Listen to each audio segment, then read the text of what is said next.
Selamat datang di Lope Lokaloka bersama saya Marina Nurprativi pada episode Teknik Memanggang Kue. Materi ini disponsori oleh Lokaloka. Lokaloka bisa bikin makanan Anda tetap enak, lebih sehat meskipun tanpa menggunakan tepung terigu. Dapatkan potongan harga 10% untuk pembelian produk Lokaloka apapun dengan menggunakan kode kupon LOPE khusus pembelian di website www.lokaloka.com. Jadi, masuk ke website official kami, lokaloka.com, L-nya ada 2 di tengah. Setelah itu, pilih produk yang Anda inginkan dan saat mau check out jangan lupa masukkan dulu kode kuponnya yaitu LOPE, LOPE. Oke, untuk episode kali ini kita mau membahas mengenai panggang memanggang gitu ya. Teknik memanggang. Memanggang adalah bagian yang sangat penting dalam pembuatan olahan aneka kue, bakery gitu ya, setelah pengocokan maupun pencampuran adonan. Jika bahan yang Anda gunakan sudah berkualitas, kemudian teknik pengocokannya sudah bagus, adonan tercampur merata, namun Anda keselip gitu ya, di bagian memanggang ini tentu kue Anda juga hasilnya tidak sempurna.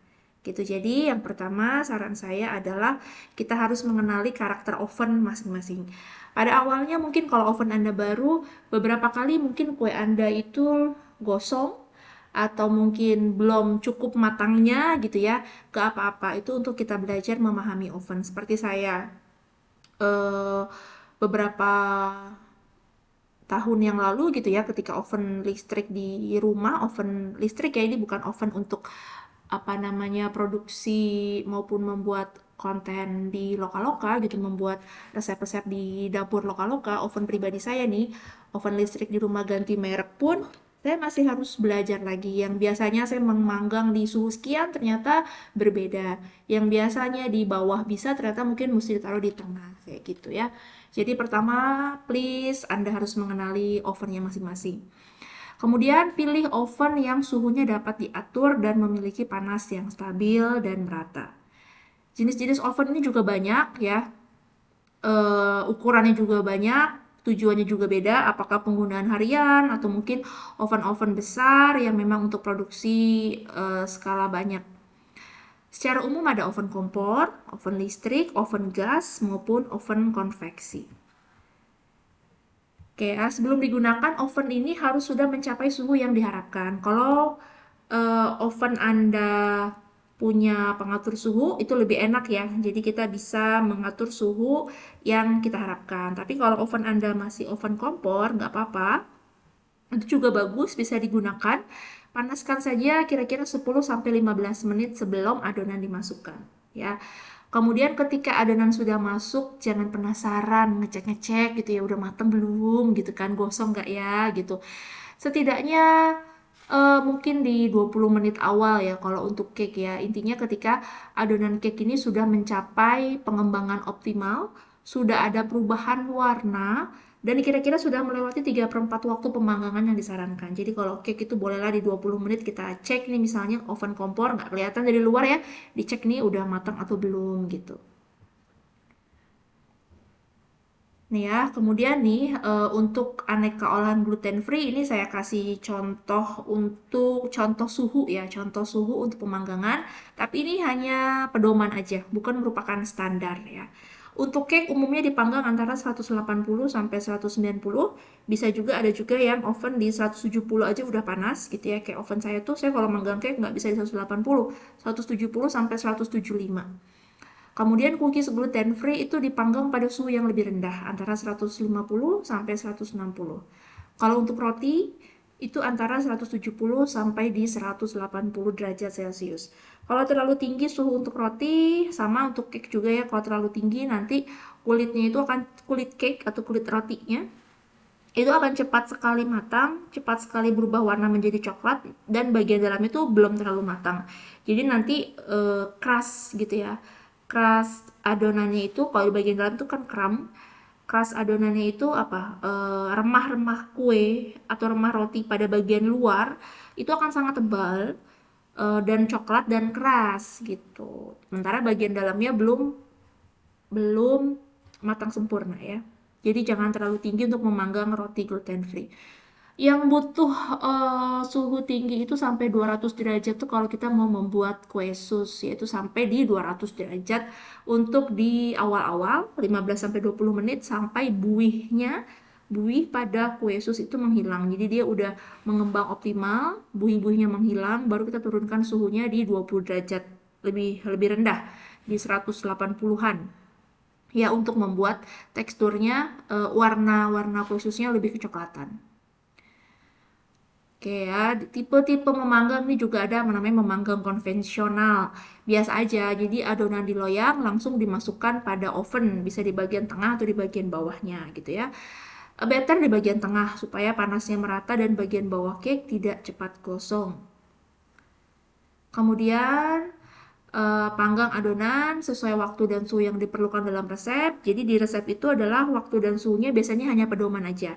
Tapi Anda perlu menyesuaikan dengan ovennya masing-masing ya. Karena perbedaan tipe, merek, termasuk ukuran oven juga mempengaruhi suhu dan waktu pemanggangan. Untuk di Lokaloka sendiri kita menggunakan oven gas yang ukuran cukup besar. Itu bisa masuk 4 loyang sekaligus. Loyang besar ya, ukuran berapa ya? 60 kali 40 apa berapa ya? Sehingga suhu di 180 di tempat kami itu em, kalau memasukkan hanya satu loyang saja tentu beda gitu ya dengan suhu 180 di oven yang ukurannya lebih kecil gitu. Jadi emang penting mempengaruhi banget ya ukuran oven, merek ini pengaruh banget terhadap suhu dan waktu pemanggangan. Ini tadi ya sudah saya jelaskan nih pemanggangan cake yang terlalu lama maupun suhunya terlalu tinggi ini bisa menyebabkan tekstur cake menjadi kering dan ini terutama kulit cake-nya kerasnya menjadi tebal dan kasar. Kemudian pemanggangan cookies pada suhu yang terlalu rendah dan waktu yang kurang menyebabkan cookies ini seperti melempem, empuk dan tidak awet tentunya cepat berjamur ya. Kemudian jangan memasukkan loyang terlalu banyak dalam oven, biasanya oven kompor nih ada 3 rak gitu ya, karena kita mau ngejar produksi misal karena ada pesanan banyak, eh, bagian bawah, bagian tengah, bagian atas semua diisi loyang berisi kue kering. Nah ini kurang baik sebenarnya, bukannya cepat, tapi justru panas oven itu tidak bisa terdistribusi merata. Ya, jadi kalau ada 3 rak, bolehlah kita masukkan 2 aja, supaya juga panasnya optimal dan merata. Kemudian berikutnya ini ada teknik panggang Auben Mary. Jadi kita meletakkan loyang yang berisi adonan di dalam loyang lain yang lebih besar. Kemudian loyang yang lebih besar ini kita isi air hingga sepertiga maupun setengah tinggi loyang yang berisi adonan. Untuk airnya disarankan dia sudah air panas. Ya, cake dengan Auben Mary ini hasilnya halus, lembab, lembut karena ada uap air di dalam loyang seperti pertengahan antara kukus maupun panggang gitu. Jadi kalau oven itu kan panggang panasnya kering, dengan adanya air itu akan membentuk uap air yang membantu membuat tekstur cake kita itu lebih lembab, lembut dan halus ya. Kemudian kelebihannya lagi, cake-nya bisa matang sempurna tanpa ada bagian yang gosong atau berkerak di bagian dasarnya.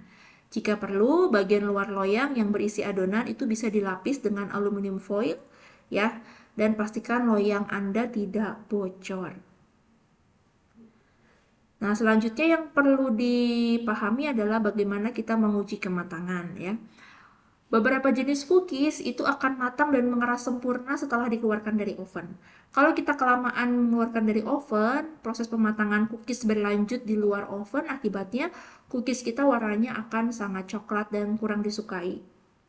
Jadi untuk cookies, um, yang penting dia sudah cukup keras gitu ya, sudah cukup kokoh, itu bisa dikeluarkan karena nanti dia bisa mengering di luar.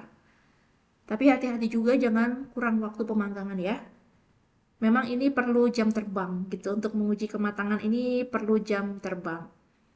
Selanjutnya untuk menguji kematangan cake bisa dilakukan setelah melewati 3/4 waktu pemanggangan yang disarankan. Ya, ini bisa dilihat, oh ternyata suhu yang disarankan ini terlalu panas untuk oven saya. Sehingga setelah 3/4 waktu bisa saya turunkan suhunya. Seperti itu, tandanya apa? Sudah terlalu coklat sekali warnanya. Gitu ya, jadi tes tusuk, kita menggunakan tusuk dengan tusuk gigi misalnya. Jika sudah tidak ada adonan yang menempel, maka cake-nya sudah matang. Hal ini juga berlaku kalau kita mengukus. Ya, mengukus cake juga bisa kita cek dengan menggunakan test tusuk ini. Kemudian ini ada sesuatu yang berbeda ya, untuk memanggang brownies yang tipe fudgy seperti ini, seperti di gambar. Saat uji kematangan, adonan itu masih menempel pada lidi. Justru yang kita harapkan dia masih menempel pada lidi, tapi sudah tidak encer lagi. Jadi dia sudah matang tapi masih menempel. Kalau kita proses pemanggangan dilanjutkan, maka karakteristik fudgy-nya akan hilang dan brownies Anda itu menjadi lebih kering gitu ya.